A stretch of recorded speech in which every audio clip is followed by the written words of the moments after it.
The government just announced that they're re-putting millions of dollars into a new climate change project in your town. What do? Well, here are two options for you. Option no. 1. You can submit a proposal and ask them to fund your idea for how this money should be spent. Or option no. 2. You can steal the money. Okay, maybe option no. 2 is only really one option. But hear me out. Imagine if every single American did it. We could take back control of our country from the corruption and greed of our leaders by simply stealing enough money to make them care. Welcome to my channel. Today we were going to talk about why stealing from politicians may be the only way to save the world. When you hear someone say it's immoral to steal, you often hear follow-up statements such as stealing is wrong because people will go hungry, or society can't function without trust, or how can you even define a society without laws? Well, I hate to break it to you, but those statements don't work in reality. The United States is a prime example of this. There are millions of laws on the books, yet Americans steal all the time. The FBI estimates that Americans collectively lose around $14 billion per year due to theft, burglary, and larceny. Yet somehow this doesn't seem to stop us from functioning as a society. Even when faced with heavy fines and prison time, many Americans still choose to steal. Let's be real, who hasn't shoplifted before? Maybe it's because the concept of stealing is relative. Depends on what you steal and why you steal it. Take this study, for example. Researchers at the University of Minnesota recruited 361 participants and asked them whether stealing would be okay in several different scenarios. In the first scenario, researchers told participants that the company they worked for was polluting the environment, but then offered them stock options that would make them wealthy. 70% of participants said that in this case, stealing from the company would be okay. But in another scenario where participants were told their company was polluting while not offering them any personal gain, only 28% of people said that stealing would be okay. So as you can see, stealing is not black and white. It's nuanced. People are more willing to steal if they believe it benefits themselves or others. Stealing from corrupt politicians fits into this category, and given how little faith Americans have in their government, it's no surprise that many would support this. A public religion research institute study found that only 19% of Americans felt that the government was honest and trustworthy.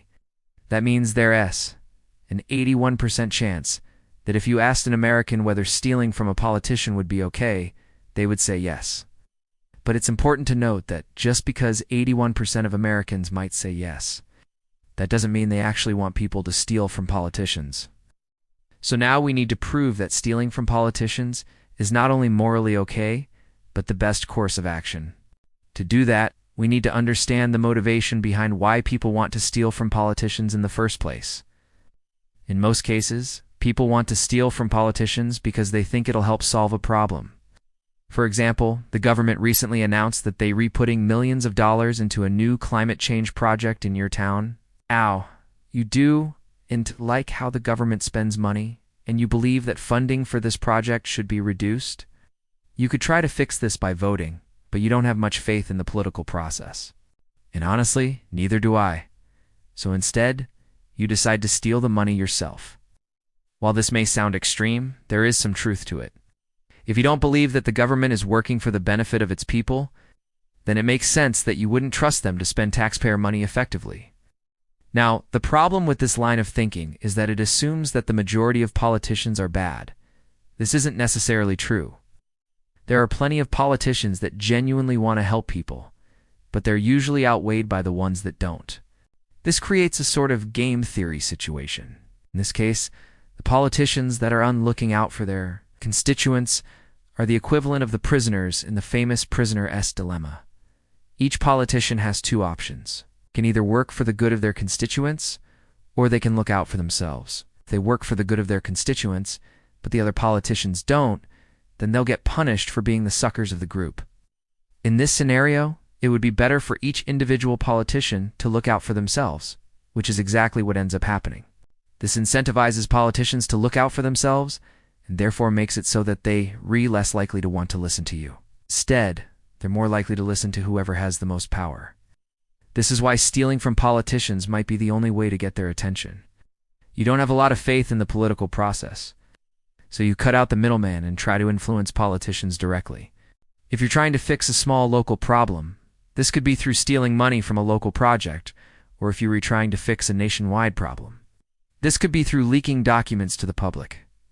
Edward Snowden is a great example of this.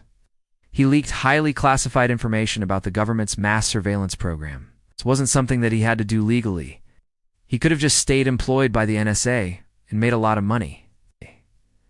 But he wanted to bring attention to a problem that he believed needed fixing. And in a way, he was right. Snowden's leaks led to the creation of the USA Freedom Act, which prevents the NSA from collecting data on citizens unless there's a valid reason. This shows that you don't always have to go through the government to get a problem fixed. Sometimes it's easier to do it yourself, but the question still remains, is it moral to steal? And the answer to that is yes. Sometimes it's moral to steal. Just ask Robin Hood. He lived in 12th century England and was known for stealing from the rich and giving to the poor. By this logic, it's clear that it's okay to steal from politicians, but it's not okay to give the money to yourself. The money should go to the people or a cause greater than yourself. But you may be wondering why you should even bother with all of this. Why not just steal the money and spend it however you want? Well, as we learned earlier, most Americans are willing to steal from politicians only if they believe it's for a greater cause. If you're caught stealing for selfish reasons, you're more likely to be seen as a criminal rather than a hero. So now you've stolen the money, but you're not sure how to spend it. Well, luckily for you, economists already know the answer to this, according to a study done by the University of Chicago Booth School of Business. If you took money from rich people and gave it to poor people, it would increase total utility. So basically, the conclusion of this study was that if you stole from politicians, you should give the money to people that need it more than the politicians do. Now, there is a big flaw with this. The people who need money the most probably aren't the ones that are living in your town. That's why it's important to only steal money from politicians that are also in your town. That way you can personally ensure that the money goes to the people who need it the most. That's why it's so important to be involved in local politics. This is where you learn about new projects the government is planning to start, and where you can submit a proposal for how this money should be spent. However, sometimes it's too late and the government has already started spending the money. In these situations, you don't really have a choice. You have to steal the money back. Now, I know that some of you are thinking that it's wrong to steal, even if it's for a good cause. But here's the thing. It's not always easy to figure out what's right and what's wrong.